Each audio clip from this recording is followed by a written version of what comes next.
by, the longtime native Pottstowners. One of the reasons when I looked to move here, community engagement and it has always been really important to me. I'm a writer and yoga teacher, although that's not how I make my money. And I'm an educator as well. And I've participated in social engagement conferences, and I grew up in Pittsburgh, which 10 years ago was a mass exodus of young people. Nobody wanted to live there. It was an old industrial town. Jobs were declining. And now it's voted #1 city for youth, for young people. Google has moved in an office there. It has great bike trails. People want to live on the river, which went 10 years ago when they were doing waterfront housing. It was like, who are they going to get to live there? And I've lived in Las Vegas, which is another city which is considered to have no culture, no community. Everything is surrounded based on the Strip, and I've seen that city kind of struggle to find itself and get investment in the local city. So when I moved here, the two areas I was predominantly looking, not really knowing much about the area, was here in Phoenixville. And after looking at apartments, I knew Pottstown was a place that just seemed to call to me. There's a lot of character in the city.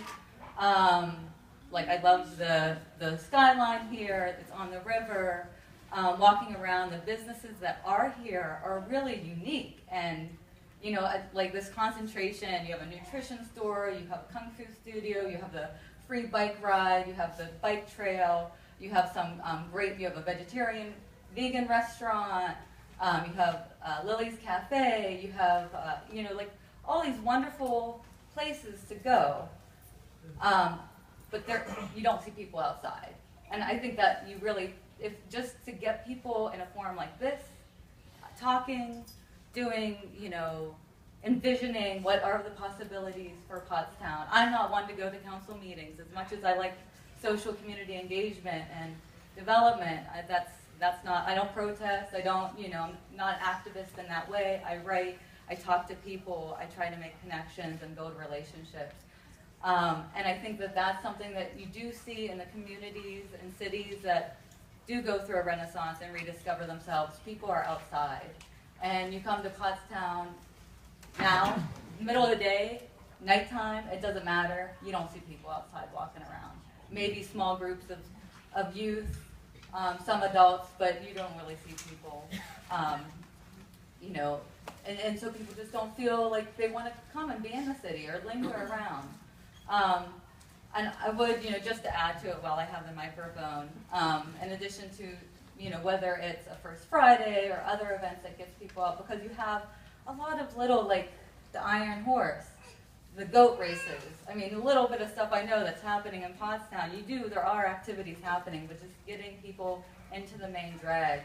And one of the things that has really disappointed me, and I don't know enough about it, but the fact that the bike trail has been, broken off from connecting to the rest of Schuylkill Trail is really unfortunate.